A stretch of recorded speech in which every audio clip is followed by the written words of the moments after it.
জেলা পর্যায়ে যাচ্ছে ভোটের সরঞ্জাম, টহল জোরদারের পাশাপাশি ঝুঁকিপূর্ণ কেন্দ্র ঘিরে বিশেষ নিরাপত্তা। পরিবেশ নিয়ে টিআইবির অসন্তোষ।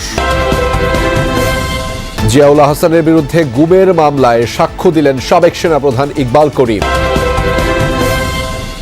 বললেন দুর্নীতিগ্রস্ত কর্মকর্তাদের নিরাপদ মনে করতেন শেখ হাসিনা। ত্রয়োদশ জাতীয় সংসদ নির্বাচনের জন্য উপজেলায় নির্বাচনী সরঞ্জাম পাঠাচ্ছে নির্বাচন কমিশন। নোয়াখালীর 9টি উপজেলায় পাঠানো হয়েছে ব্যালট বক্স, ব্যালট পেপার সহ নির্বাচনী সরঞ্জাম। দুপুর থেকেই জেলা রিটার্নিং কর্মকর্তা ও জেলা প্রশাসকের কার্যালয় থেকে সরঞ্জামাদির সহকারী রিটার্নিং কর্মকর্তাদের তত্ত্বাবধানে উপজেলাগুলোতে পাঠানো হয়। হবিগঞ্জেও জেলা রিটার্নিং অফিসার ও জেলা প্রশাসকের কার্যালয় থেকে সকল উপজেলায় নির্বাচনী উপকরণ পাঠানো হয়।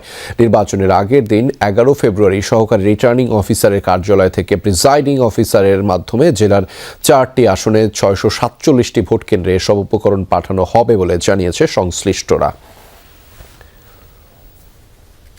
এদিকে ত্রয়োদশ জাতীয় সংসদ নির্বাচন ও গণভোট সামনে রেখে রাঙামাটির দুর্গম ভোট কেন্দ্রগুলোতে হেলিকপ্টারের মাধ্যমে নির্বাচনী সরঞ্জাম পৌঁছানো শুরু করা হচ্ছে।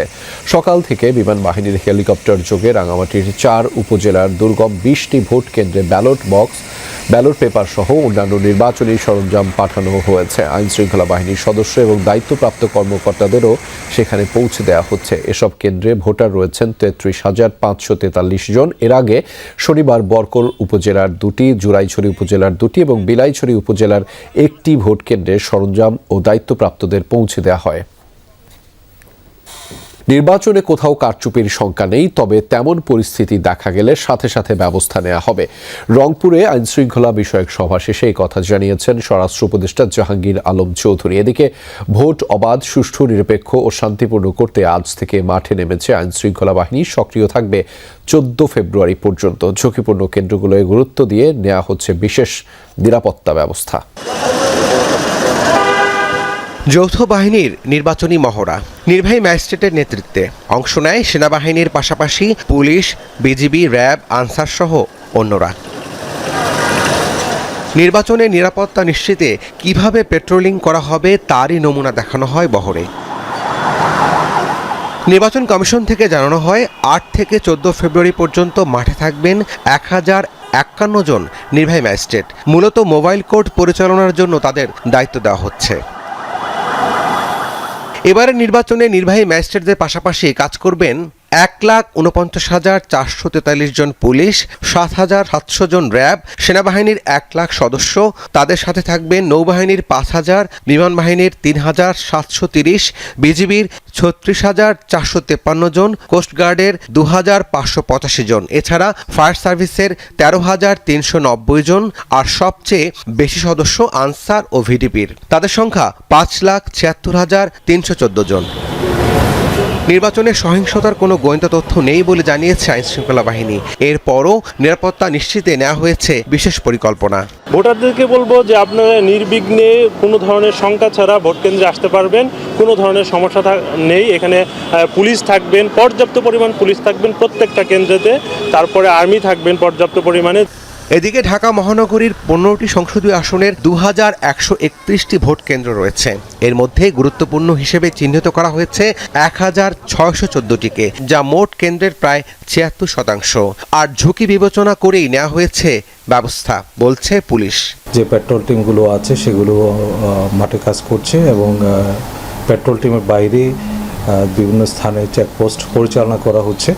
নির্বাচন পূর্ববর্তী সময়ে আইনশৃঙ্খলা পরিস্থিতি সমুন্নত রাখার জন্য আমাদের যে পরিকল্পনা সেই অনুযায়ী আমরা কাজ করছি। ঢাকার প্রায় সবগুলো ভোট কেন্দ্রে পুলিশ সদস্যদের সাথে বডি অন ক্যামেরা থাকবে।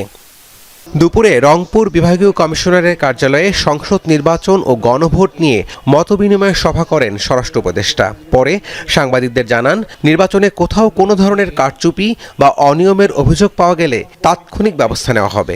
নির্বাচন খুব শান্তিপূর্ণভাবে, সুষ্ঠু পরিবেশে এবং একটা উৎসবমুখর পরিবেশে নির্বাচন হবে এবং একটা ফ্রি, ফেয়ার অ্যান্ড ক্রেডিবল নির্বাচন হবে। মিডিয়া হাউস থেকে 21 সাংবাদিককে সেনাবাহিনীর তুলে নিয়ে যাওয়ার ঘটনা তার জানা নেই এমন দাবি করেন স্বরাষ্ট্র উপদেষ্টা। না, আমি এটা দেখিনি। রাব্বি সিদ্দিকী, যমুনা নিউজ, ঢাকা। যৌথ বাহিনীর অভিযান চললেও আইন শৃঙ্খলা পরিস্থিতির অবনতি হচ্ছে, মব সহিংসতা অব্যাহত আছে এমন মন্তব্য করে টিআইবির নির্বাহী পরিচালক ডক্টর ইফতেখারুজ্জামান প্রেস ব্রিফিংয়ে জানিয়েছেন, সুষ্ঠু ও নিরপেক্ষ নির্বাচনী পরিবেশ নিশ্চিত করতে পারেনি নির্বাচন কমিশন। নির্বাচন সামনে রেখে সংবাদ সম্মেলনে ট্রান্সপারেন্সি ইন্টারন্যাশনাল বাংলাদেশ টিআইবি নির্বাহী পরিচালক ডক্টর ইফতেখারুজ্জামান বলেন, নির্বাচন ঘিরে ক্রমেই বাড়ছে সহিংসতা, ব্যাপকভাবে বেড়েছে অর্থ, ধর্ম ও পেশিশক্তির ব্যবহার। অবাধ সুষ্ঠু নির্বাচন আয়োজনে নির্বাচন কমিশনের ঘাটতি দৃশ্যমান বলেও মন্তব্য করেন তিনি। নির্বাচন আয়োজনে সম্পৃক্ত সরকারি কর্মচারীদের মধ্যে, বিশেষ করে প্রশাসনিক আইন শৃঙ্খলা বাহিনীর সদস্যদের একাংশের মধ্যে সুষ্ঠু বা সুস্থ এবং প্রভাবমুক্ত পরিবেশ নিশ্চিতে অনেক ক্ষেত্রে ঘাটতি ও ব্যর্থতার দৃষ্টান্ত দেখা যায়। কিছু অনিয়ম হয়েছে, সেটা ইতিমধ্যে তথ্য আছে, এবং নিষ্ক্রিয়তা অনেক ক্ষেত্রে লক্ষণীয়। ডক্টর ইফতেখার বলেন, নির্বাচন কমিশনের নির্দেশনায় নির্বাচন ও গণভোটকে সমার্থক হিসেবে বিবেচিত করেছে, যা প্রশ্নবিদ্ধ। একই সাথে টিআইবি গণভোটে হ্যাঁয়ের পক্ষে বলেও জানান তিনি। সরকারি কর্মচারীদের প্রতি যে নির্দেশনা, সেটা প্রদানের আগে নির্বাচন কমিশনের সাথে আলোচনা করলে, তাদের সম্মতি গ্রহণ করলে এই বিতর্কটা সৃষ্টি হতো না। জুলাই সনদের পক্ষে গণরায়টা অপরিহার্য বলে আমরা মনে করি, কারণ জনগণ সেটা চায়। রাজনৈতিক দলগুলোতে নারী প্রার্থীদের অংশগ্রহণ নিয়ে ডক্টর ইফতেখার বলেন, জামায়াত ইসলামী একজনও নারী প্রার্থীদের মনোনয়ন না দিয়ে ন্যাক্কারজনক দৃষ্টান্ত স্থাপন করেছে। কিন্তু জামায়াত ইসলামের কাছ থেকে তো এটা অপ্রত্যাশিত ছিল না। আমিও তো এটা আশা করি নাই যেটা জামায়াত ইসলামী দিবে।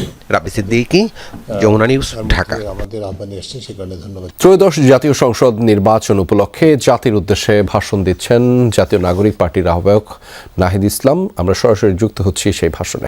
ডক্টর দেবপ্রিয় ভট্টাচার্যের নেতৃত্বে প্রণীত শ্বেতপত্র অনুযায়ী হাসিনা ও তার মদতপুষ্ট আওয়ামী ব্যবসায়ী ও আমলারা এই অর্থ বিদেশে সরিয়ে নিয়েছে, যা দেশের অর্থনীতির জন্য এক ভয়াবহ বিপর্যয় বয়ে এনেছে। অন্তর্বর্তীকালীন সরকার এই লুটপাটকৃত এই বিশাল অঙ্কের অর্থ উদ্ধারের চেষ্টা চালানোর কথা বললেও তাদের অবহেলা ও অজ্ঞতার কারণে এখন পর্যন্ত কোনো সাফল্য অর্জিত হয়নি। এর সঙ্গে যুক্ত ফ্যাসিবাদী যুগের সুবিধাভোগী কিছু শীর্ষ আমলা ও বিশেষজ্ঞরা অন্তর্ঘাতমূলক কাজ করায় এই বিপুল পরিমাণ রাষ্ট্রীয় সম্পদ পুনরুদ্ধার বিঘ্নিত হয়েছে। দেশবাসী যদি আমাদের সরকার গঠনের দায়িত্ব দেয়, তবে ফ্যাসিস্ট হাসিনা আমলে লুটপাট ও পাচার হওয়া অর্থ দেশে ফিরিয়ে আনার জন্য সব ধরনের আইনি পদক্ষেপ আমরা গ্রহণ করব। লুটপাট ও অর্থ পাচারের সঙ্গে যুক্ত ব্যক্তি বা গোষ্ঠীকে দায়মুক্তি দেওয়া হবে না। খুনি হাসিনার দোসর ব্যবসায়ী গোষ্ঠী, তাদের সুবিধাভোগী আমলা ও আত্মীয় স্বজনদের আইন ও বিচারের আওতায় আনা হবে।